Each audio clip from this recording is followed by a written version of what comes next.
sosial. Langsung saja ke materi, yaitu ilmu hukum. Beberapa pendapat mengatakan bahwa karena filsafat hukum merupakan bagian khusus dari filsafat pada umumnya, maka berarti filsafat hukum hanya mempelajari hukum secara khusus, sehingga hal-hal yang mungkin menjadi tidak relevan dalam pengkajian filsafat hukum. Sebagai filsafat hukum tunduk pada sifat-sifat, cara-cara, dan tujuan-tujuan dari filsafat pada umumnya. Di samping itu, hukum sebagai objek dari filsafat hukum akan mempengaruhi filsafat hukum. Dengan demikian, secara timbal balik antara filsafat hukum dan filsafat saling berhubungan. Secara sederhana dapat dikatakan bahwa filsafat hukum adalah cabang filsafat, yaitu filsafat tingkah laku atau etika yang mempelajari hakikat hukum. Dengan perkataan lain, filsafat hukum adalah ilmu yang mempelajari hukum secara filosofis. Jadi objek filsafat hukum adalah hukum, dan objek tersebut dikaji secara mendalam sampai kepada inti atau dasarnya, yaitu disebut hakikat.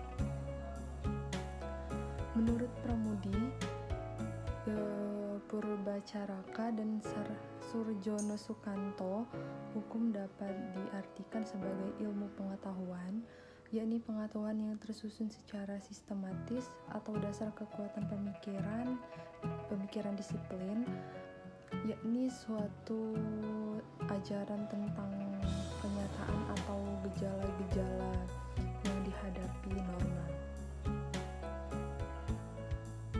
Lalu ilmu filsafat sosial. Filsafat sosial merupakan cabang filsafat yang mempelajari persoalan kemasyarakatan secara kritis, radikal, dan komprehensif. Sejak Plato dan Aristoteles, kajian terhadap persoalan-persoalan kemasyarakatan sudah menjadi objek penelitian tersendiri. Menurut Plato dan Aristoteles, susunan masyarakat mencerminkan susunan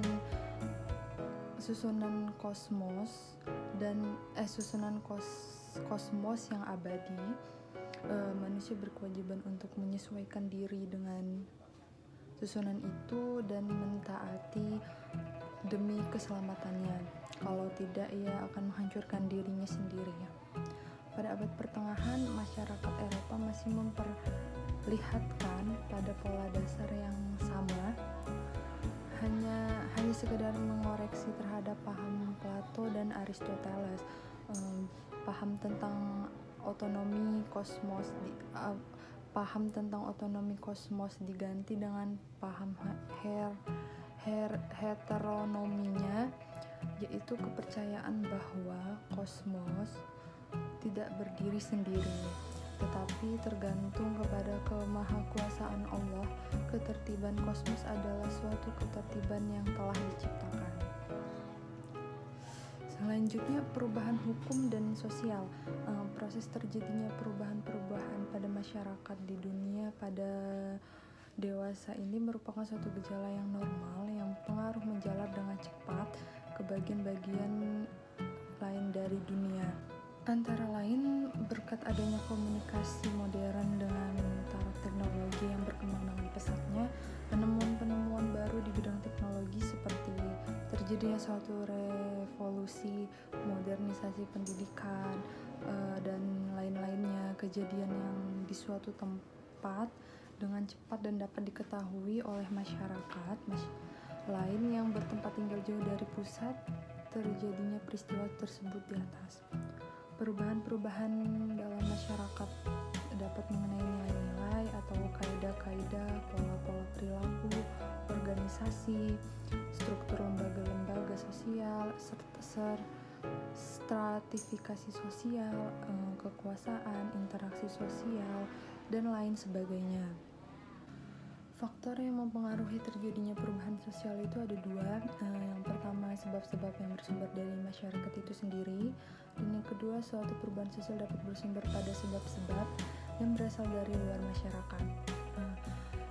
Kalau Sebab-sebab yang bersumber dari masyarakat itu sendiri antara lain adalah bertambah atau berkurangnya penduduk, lalu penemuan-penemuan baru, lalu pertentangan, dan yang terakhir terjadinya revolusi. Sedangkan suatu perubahan sosial dapat bersumber dari sebab-sebab di luar masyarakat. Itu contohnya misalnya sebab-sebab yang berasal dari lingkungan alam, peperangan, pengaruh kebudayaan masyarakat lain, dan sebagainya. Mungkin sekian video presentasi dari saya. Apabila ada kesalahan, saya mohon maaf. Wassalamualaikum warahmatullahi wabarakatuh.